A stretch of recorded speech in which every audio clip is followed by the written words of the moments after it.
أعوذ بالله من الشيطان الرجيم. بسم الله الرحمن الرحيم. ولقد يسرنا القرآن للذكر فهل من مدكر.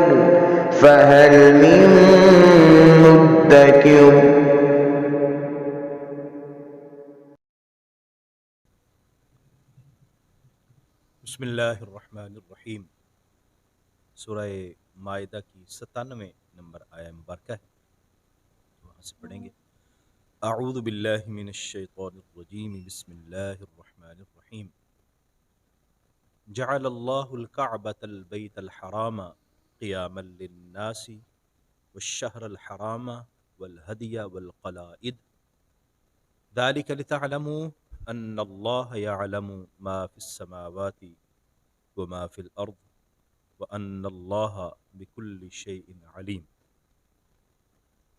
ہم نے حج سے متعلق، عمرے سے متعلق کچھ احکام پڑھے۔ حالت احرام میں شکار کرنے کے حوالے سے ہماری رہنمائی کی گئی۔ اصل میں یہ ساری چیزیں انسان کی تربیت کے لیے اللہ تبارک و تعالیٰ کی طرف سے نافذ ہیں۔ کچھ چیزیں ایسی ہوتی ہیں بعض اوقات کہ انسان کو اس کی کوئی وجہ سمجھ آتی ہے، بعض اوقات اس کی حکمت سمجھ نہیں آتی، تو بندہ مومن کو یہ حکم دیا گیا ہے اسے اس عمل کی حکمت سمجھ میں آئے یا حکمت سمجھ میں نہ آئے، بہرحال اطاعت کرنا ہی اس کے لیے فائدہ بخش ہے۔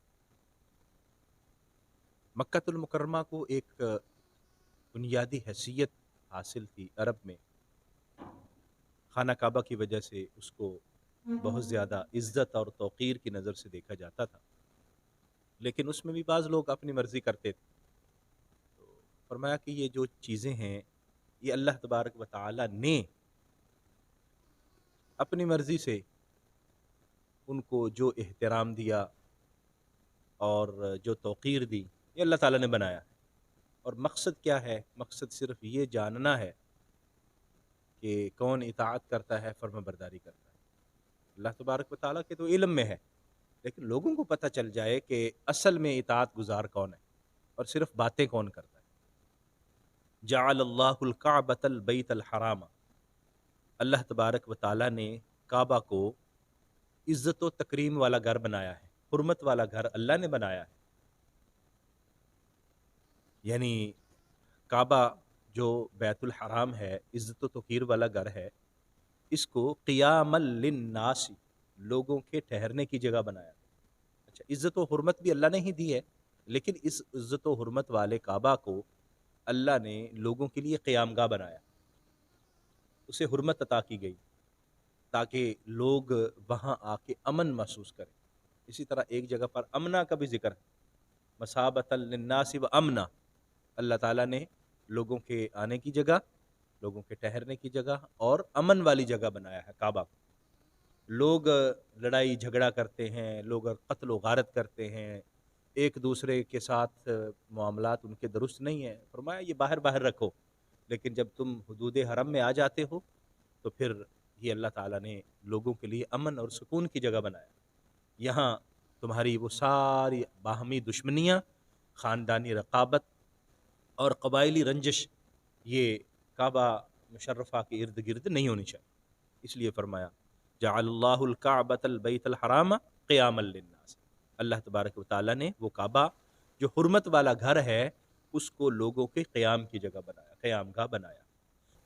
والشہر الحرام والہدی والقلائد، اور اسی طرح حرمت والا مہینہ یعنی ذوالحج اور حج جو قربانی حج کے لیے پیش کی جاتی ہے، اور قلائد وہ جانور جن کے گلوں میں پٹے ڈالے گئے ہیں اور قربانی کے لیے نشانی کے طور پر ان کے گلے میں ایک علامت اویزاں کر دی جاتی ہے، یہ سارے کے سارے جانور اسی طرح باعث نفع ہوتے ہیں، لوگوں کے قیام کا باعث بنتے ہیں۔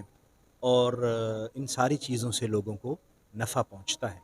تو فرمایا کہ یہ ساری چیزیں جو نفع بخش بنائی ہیں، لوگوں کے قیام کا باعث بنائی ہیں اور لوگوں کے لیے فائدہ مند بنائی ہیں، یہ اللہ تعالیٰ نے بنائی ہیں، اور اس کو اللہ تعالیٰ کے حکم کے مطابق ہی ڈیل کرنا چاہیے اور اسی کے مطابق عمل کرنا چاہیے۔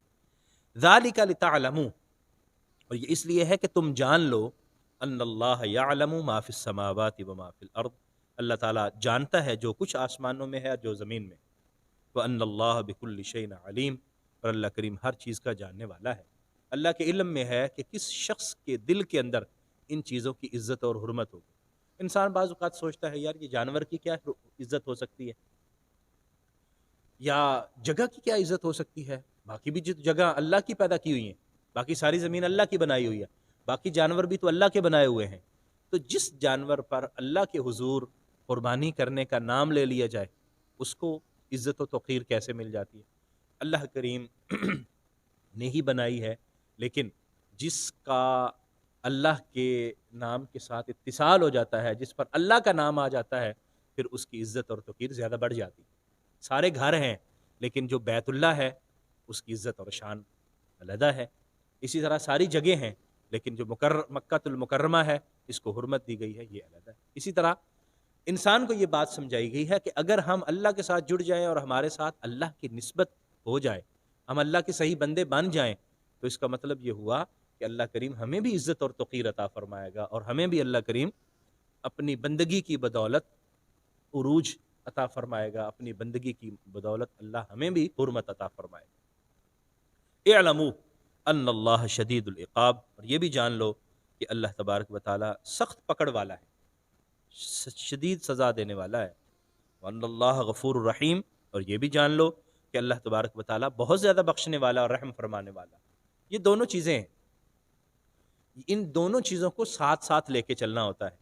کبھی بھی انسان ایک چیز کو سامنے رکھ کر دوسری سے پہلو تئی نہیں کر سکتا۔ مثلا اللہ کی سزا کو ہمیشہ پیش نظر رکھتے ہوئے اللہ کی رحمت سے مایوس ہو جائے یا اللہ کی بخشش سے مایوس ہو جائے، یہ بھی امر نہیں ہے۔ اور ایسا بھی نہیں ہے کہ بخشش کو پیش نظر رکھتے ہوئے، اللہ کی رحمت کو پیش نظر رکھتے ہوئے انسان گناہ کرتا رہے، کہ بخشا تو جانا ہے، تو اللہ غفور ہے، اللہ رحیم ہے، وہ بخش دے گا، اس لیے وہ گناہوں کے راستے کی طرف چلا جائے۔ فرمایا یہ ایسا نہیں، بلکہ یہ بھی ذہن میں رہے اللہ تعالیٰ بخشنے والا ہے، رحم فرمانے والا ہے، اور ساتھ یہ بھی ذہن رہے کہ میں اگر گناہ کروں گا تو وہ پکڑ بھی سکتا ہے۔ تو دونوں چیزیں ہیں، انسان امید اور خوف، دونوں چیزوں کو ساتھ لے کے چلے تو اس کا ایمان جو ہے وہ مضبوط رہتا ہے۔ ما علی الرسول الا البلاغ، اور رسول اللہ صلی اللہ علیہ وسلم کے ذمہ صرف پیغام پہنچا دینا ہے۔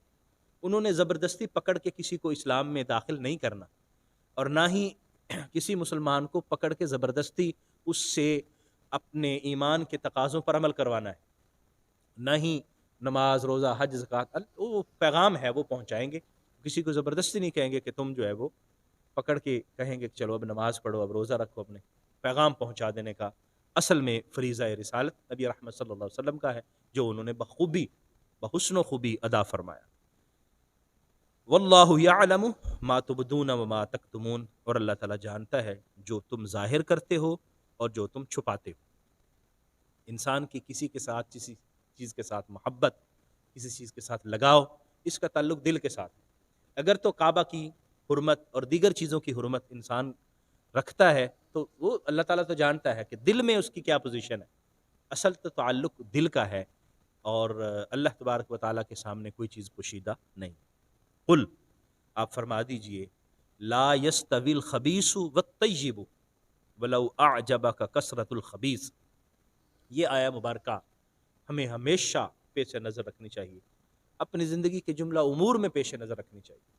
فرمایا لا یستوی الخبیث، محبوب نے فرما دیجئے کہ خبیث والطیب، اور پاکیزہ، ناپاک چیز اور پاکیزہ چیز یہ برابر نہیں ہو سکتی۔ لا یستوی برابر نہیں ہو سکتی، الخبیث ناپاک چیز، والطیب اور پاکیزہ چیز، ولو اعجبک کثرت الخبیث، اگرچہ ناپاک چیز کی کثرت تمہیں بڑی خوش کرتی ہے، تمہیں بڑی اچھی لگتی ہے۔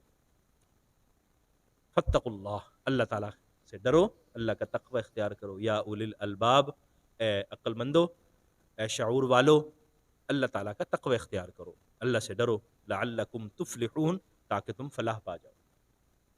زندگی کے تمام امور میں ہم اس کو پیش نظر رکھ سکتے ہیں، ناپاک چیز اور پاکیزہ چیز۔ انسان بعض اوقات کثرت کو طلب کرتے ہوئے اور کثرت کی تلاش میں انسان بری چیزوں کی طرف نکل جاتا ہے، حرام کمانے کی طرف چلا جاتا ہے، حرام کماتا ہے، کہتا ہے کہ میرے پاس اتنے پیسے ہو گئے، میری دولت اتنی ہوگی، میں اتنا زیادہ ترقی کر گیا۔ فرمایا نہیں، ناپاک چیز تمہیں زیادہ خوش کرے گی۔ شیطان ہے نا جی، شیطان انسان کو کہتا ہے دیکھ فلاں میرا رشتہ دار ہے، فلاں میرا دوست ہے، اس کے پاس اتنا پیسہ نہیں ہے، اتنی دولت نہیں ہے، معاشی سٹیٹس اس کا اتنا نہیں ہے، میرا زیادہ ہے، فلاں شخص ہے اس کا عہدہ اتنا نہیں ہے، میرا زیادہ ہے، وغیرہ وغیرہ۔ تو فرمایا کہ جو طیب ہے وہی اصل میں انسان کے لیے بہترین ہے، اور جو ناپاک ہے وہ رشوت کا مال ہو، وہ دھوکہ دہی سے اکٹھا کیا گیا ہو، وہ کسی طریقے سے آپ نے اکٹھا کیا ہے، آپ کو اس کی کثرت اچھی لگتی ہے کہ ہمارے پاس اتنا مال ہو گیا ہے، لیکن اللہ کی بارگاہ کے اندر اس کی کوئی حیثیت نہیں۔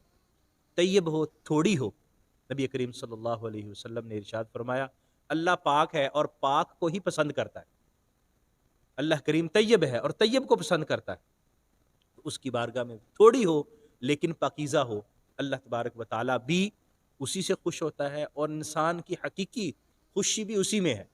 کثرت جو ہے وہ اصل میں مطلوب نہیں ہے، اصل میں انسان کو برکت طلب کرنی چاہیے اور برکت کی طرف توجہ کرنی چاہیے، کثرت کی طرف کبھی توجہ نہیں کرنی چاہیے۔ فاتقوا اللہ یا اولی الالباب لعلکم تفلحون، اس لیے ان چیزوں کو بتا کے ہمیں تقوی کی طرف متوجہ کیا گیا اور تقوی اختیار کرنے کی تلقین کی گئی۔ اللہ کریم ہمیں سمجھنے کی اور عمل کرنے کی توفیق عطا فرمائے۔ آمین۔ وآخر دعوایا ان الحمد للہ رب العالمین۔